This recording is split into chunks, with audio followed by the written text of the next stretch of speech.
ભાઈ મારું નામ ઇમરાન ઉમર રાઠોડ, ભુજ શહેર મહામંત્રી આમ આદમી પાર્ટી। સાહેબ, અમારી આ ગટરની સમસ્યા વોર્ડ નંબર 2માં જે નગરપાલિકા કામ કરતી પણ નથી અને જે ગટર છે એક ગોખા નાખીને ચાલી જાય રહી 60થી 70 મીટર સુધી પાઇપ બેઠેલા છે, બરાબર। પણ મારું એક જ કહેવાનું છે, અહીંયાના ભલે કાઉન્સિલરને ચૂંટાવીને લઈ આવ્યા છે પણ અહીંયાના કોઈ છે નહીં, પ્રજાને કોઈ વાત સાંભળવાનો કોઈ છે જ નહીં। તો અમે ખાસ અહીંયા નગરપાલિકા બેઠા છે, ધરણા ઉપર બેસી ગયા, કોઈ સાહેબ અધિકારી નથી અત્યારે અહીંયા પ્રમુખ સાહેબ પણ નથી, કોઈ જવાબદાર વ્યક્તિ જ નથી। કરોડો રૂપિયામાંથી આ નગરપાલિકા પ્રજાના પૈસામાંથી બની છે પણ કોઈ અધિકારી હાલમાં અહીંયા હાજર નથી। અમે કોને હવે રજૂઆત કરીએ? અમે અમારી રજૂઆત મુખ્યમાં આપીએ છીએ, રજૂઆત કરી થાક્યા છીએ, હવે કોને રજૂઆત આપીએ? અમે મારે પ્રમુખ સાહેબથી વાત પર થઈ, બેનશ્રી કીધા અમે બહાર છીએ। ઠીક છે, તો તમે આ પ્રજાના પગારમાંથી તમે રૂપિયા લો છો, પગાર લો છો, પણ તમે એમ કેમ જવાબ આપો અમે બહાર છીએ? પણ હકીકતમાં પ્રજાનું તમે કામ કરો। 12 વાગ્યા 1 વાગ્યો કોઈ હાજર નથી, હજી કોઈ હાજર નથી અધિકારી। નગરપાલિકા કરોડો રૂપિયાનો ખર્ચો કર્યો છે આ બિલ્ડિંગ બનાવવા માટે, પણ કોઈ અધિકારી પણ નથી। આ પ્રજાના જ રૂપિયા છે, વેસ્ટ જાય છે।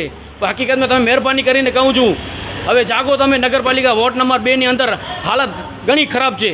જય હિન્દ, મારું નામ છે ખલીફા મોહમ્મદ, આમ આદમી પાર્ટીના તાલુકા મહામંત્રી।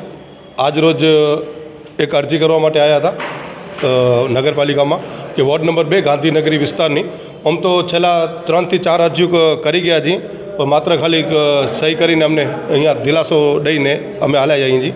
અવારનવાર હું ગટર ઉભરાય છે, એનો કાયમી ઉકેલ લાવવા માટે અમે કેટલી વખત મૌખિક રજૂઆત કરેલ છે ને લિખિતમાં પણ રજૂઆત કરેલ છે। છેલ્લા 12 મહિના થયા 60 મીટરનો પાઇપ જે દબાઈ ગયો છે એને ખોલવામાં આવે ને એને રિપેર કરવામાં આવે।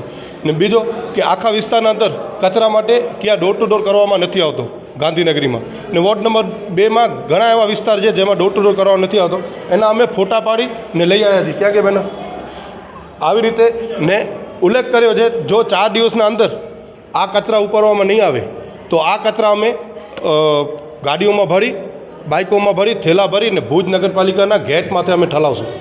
આ લિખિતમાં અમે આપ્યા છીએ કે ઘણી વખત રજૂઆત કરવા છતાં નગરપાલિકા કોઈ ધ્યાન દેતી નથી અને અહીંયા જ્યારે રજૂઆત દેવા માટે આવીએ તો મુખ્ય અધિકારી કોઈ હોય જ નહીં, પ્રમુખ ન હોય, ઉપપ્રમુખ ન હોય, જે ગટર વિભાગના જે અધિકારી હોય, એન્જિનિયર હોય તે હાજર ન હોય, પાણીના હોય તોય હાજર ન હોય, કચરા માટે પણ કોઈ હાજર ન હોય।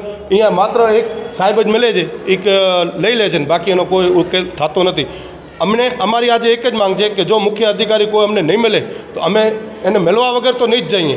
આજે આખોડી લાગે તો ભલે લાગે, નગરપાલિકામાં બેઠા હશું ને ફરિયાના બધા વિસ્તારના લોકો આવ્યા છે। આ ભાઈ આજે છેલ્લા 12 મહિના થા રજૂઆત કરે છે। જય હિન્દ સાહેબ, મારું નામ સોતા અનવર છે, હું વોર્ડ નંબર 2 ગાંધીનગરીમાં રહેવાસી છું। સાહેબ, અમારા ગટરની બહુ સમસ્યા છે અને ગટરમાં ઘણી તકલીફ થાય છે અમને। હું છેલ્લા 11 મહિના જેવા થયા છે, મેં અરજી પોતે જાતે કરી હતી, પણ આ લોકો કંઈ એનું કોઈ નિકાલ આવ્યો નથી, કંઈ પણ એ ઉલ્લેખ કંઈ કર્યો નથી ગટરની સમસ્યાનું હલ।